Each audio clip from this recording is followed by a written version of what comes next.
రామ్ గారు నిర్వహిస్తున్న happy money visualisation 2.0 లో మీరు జాయిన్ అవ్వాలనుకుంటున్నారా? కింద నంబర్లని సంప్రదించండి.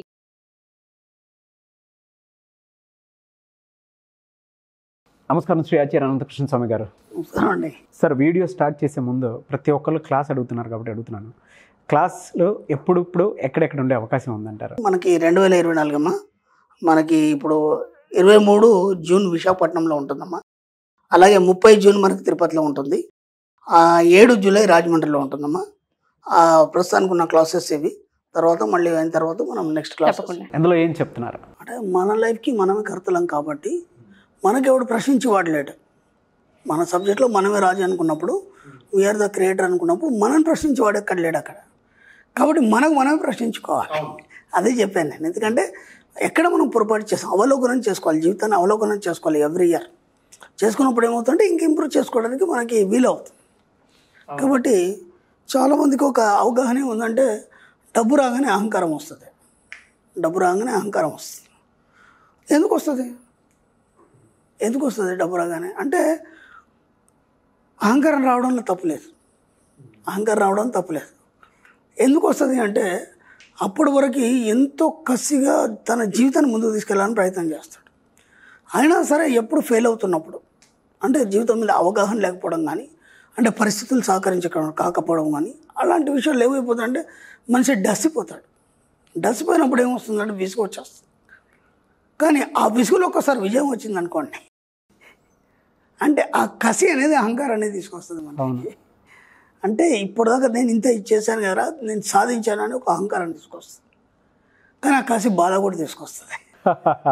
ఆ బాధ నుంచి ఆ కసి పుట్టుకొస్తుంది, ఆ బాధ కూడా తీసుకొస్తుంది. ఎందుకంటే ఒక రకమైనటువంటి నైరాశ్యం అనేది ఈ జీవితంలో ఏర్పడుతుంది. అవును.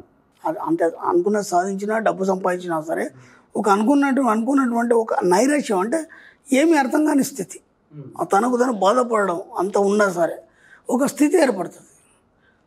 కాబట్టి రొమేనియా ఒక లాంగ్వేజ్లో మనకి డబ్బుకి హెచ్చరిక అనే ఒక అర్థం కూడా ఉంది మనకి. ఓకే.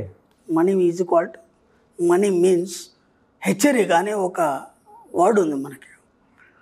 ఎందుకు అలా చెప్పారు మరి హెచ్చరిక అని? మనీ అంటే హెచ్చరిక. మనం డబ్బు గురించి ఇంతనే చెప్పుకుంటున్నాం. దాదాపు 300 వీడియోలు చేసాం, 350 వీడియోలు చేసాం. అయినా సరే డబ్బు గురించి ఇంత చెప్పుకున్నాం. హెచ్చరిక అని ఎందుకు చెప్పాడు అక్కడ? విచిత్రం ఏంటంటే హెచ్చరిక అంటే నువ్వు ప్రతి దగ్గర డబ్బు విషయంలో జాగ్రత్త ఉండని చెప్తున్నాను.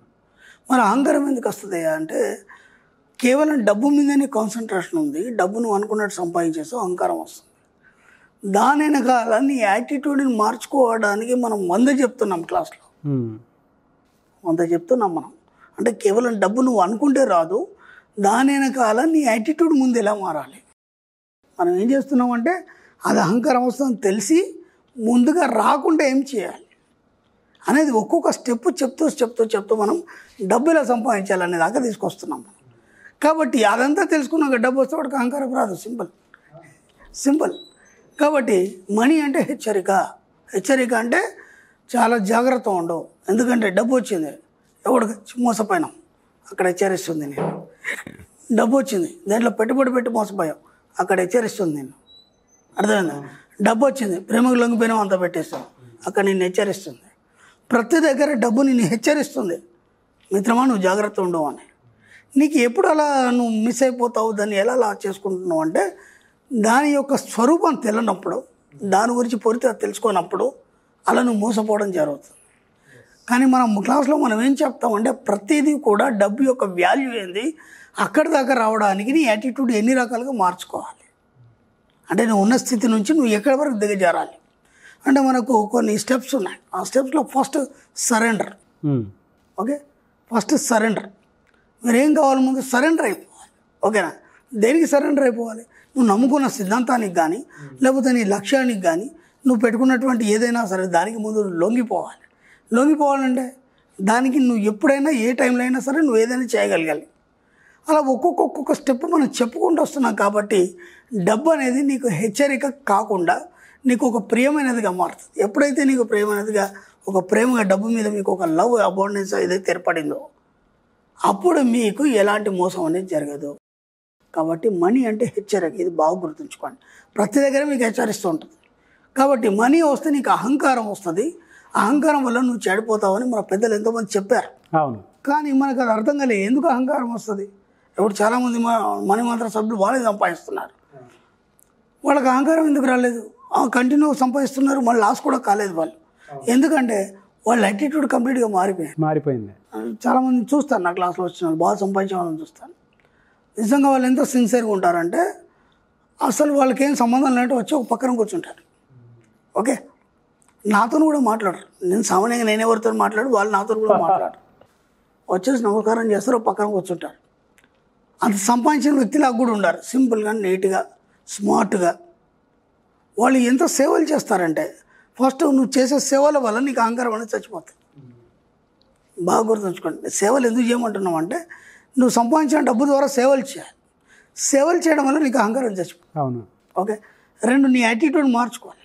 అంటే డబ్బు వచ్చినప్పుడు నువ్వు ఎలా ప్రవర్తించాలి అనేది ముందే చెప్పేస్తాం మనం. ఆ ప్రవర్తించడంలో అహంకారం లేదు ఎక్కడ కూడా. అర్థమైందా? మీ యొక్క జీవన సరళి ఎలా మార్చుకోవాలని చెప్తాం. ఆ మార్చుకోవడంలో నీకు అహంకారం లేదు కాబట్టి మనీ హెచ్చరించినా సరే నీకు అహంకారం రాదు. ఓకేనా? సేవ చెప్పాము ఇక్కడ, నువ్వు ఎలా మార్చుకోవాలి నీ యాటిట్యూడ్ అని చెప్పాం. దాంతోపాటు నీ వాళ్ళతో నువ్వు ఎంతవరకు ఉండాలి అంటే నీ వాళ్ళతో అంటే నీ ఫ్యామిలీ కావచ్చు, నీ ఫ్రెండ్స్ కావచ్చు, సమాజం కావచ్చు, ఏదైనా కావచ్చు, వాళ్ళతో ఎంతవరకు ఉండాలి అంటే ఎంతవరకు ఎందుకు ఉండాలని చెప్తున్నాం మనం. ఎంతవరకు ఉంటే నువ్వు కరెక్ట్గా ఉండగలుగుతావు. ఆ లిమిట్ దాటినా మళ్ళీ ఇది పోతుంది, మళ్ళీ హెచ్చరిస్తుంది నీకు డబ్బు. మనీ అంటేనే హెచ్చరిక కాబట్టి అక్కడ మళ్ళీ హెచ్చరిస్తుంది, నాయన నువ్వు ఇలా చేస్తున్నావు జాగ్రత్త.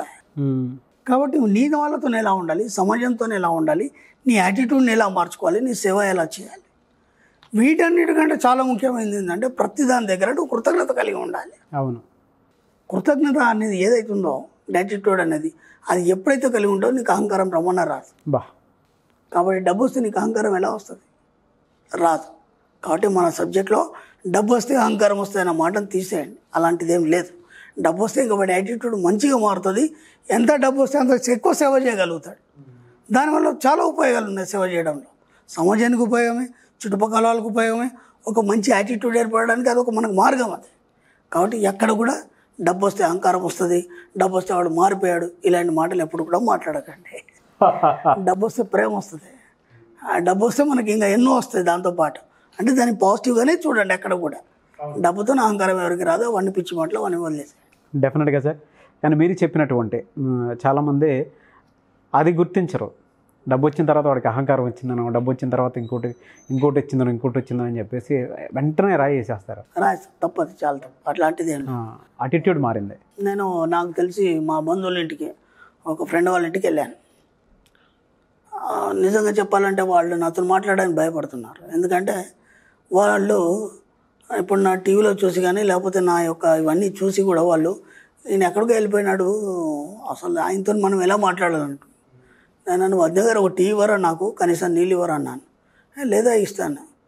అప్పుడు రాగానే ఎంత చక్కగా మాట్లాడేది, ఇప్పుడు ఎందుకు భయపడుతున్నావు నాతోనే అంటే, ఉంది కదా నువ్వు చాలా మార్పు వచ్చింది కదా నీ జీవితంలో. అది మార్పు వస్తే నేను అప్పుడు ఎలా ఉన్నానో అప్పుడే ఇలాగే ఉన్నాను కదా. మీ ఇంటికి అలాగే వచ్చి అలాగే కుర్చీలో కూర్చున్నాను. నేను అట్టా నిల్చోలేదు కదా, మీతో అలాగే మాట్లాడుతున్నాను. మీరెందుకు అలా అనుకుంటున్నారు అంటే విచిత్రం ఏంటంటే ఏటి వాళ్ళే ఊహించేసుకుంటారు అనమాట. వాళ్ళు డబ్బు వచ్చింది, అహంకారం వచ్చేసి ఏమేమో వచ్చేసినాయి అని వాళ్ళతో ఎలా ఉండాలి ఏటి వాళ్ళే ఊహించుకుంటున్నారు. అట్లాంటివి ఏమి ఉండవు. ఎంత సింపుల్ ఉంటారు. పెద్ద పెద్ద ధనవంతులు చూశాను, గొప్ప గొప్ప వాళ్ళని చూశాను. అట్లా కార్లో వెళ్తారు, ఆ పక్కన రోడ్డు పక్కన ఒక బడ్డీ కొట్టు ఉంటుంది, అక్కడ ఆయిగా నిల్చొని సరదాగా మామూలు మనుషులాగానే ఉంటారు వాళ్ళు. కానీ మన వాళ్ళు అనుకుంటారు అనమాట వీళ్ళు ఏదో మారిపోయాను. నేను అప్పుడు ఎలా ఉన్నానో వాళ్ళ ఇంటికి వెళ్ళినప్పుడు ఇప్పుడు అలాగే ఉన్నాను. కానీ వాళ్ళు నన్ను చూసేయాలనుకుంటే నేనేం చేయాలి? నేను ఉదయం నాకు కాసింత టీ పెట్టిస్తారా లేదా, చాలాసేపు నేను బయలుదేరి బయట తాగేది మన ఇల్లు ఉంది కదా నేను వచ్చాను. అప్పుడు ఆమె ఫ్రీగా మామూలుగా మాట్లాడగలిగాను. వాడు కూడా మా ఫ్రెండ్ అంటున్నాడు, అరే నువ్వు ఇలా మారిపోయావు అనుకున్నాను, నువ్వు మామూలుగానే ఉన్నావు కదా అని. ఎవరైనా అలాగే ఉంటారు. ఎయిటీ వాళ్ళు అనుకుంటే మనం ఏం చేస్తాం. అంతే. Thank you so much Shri Acharya Anantakrishna Swami గారు.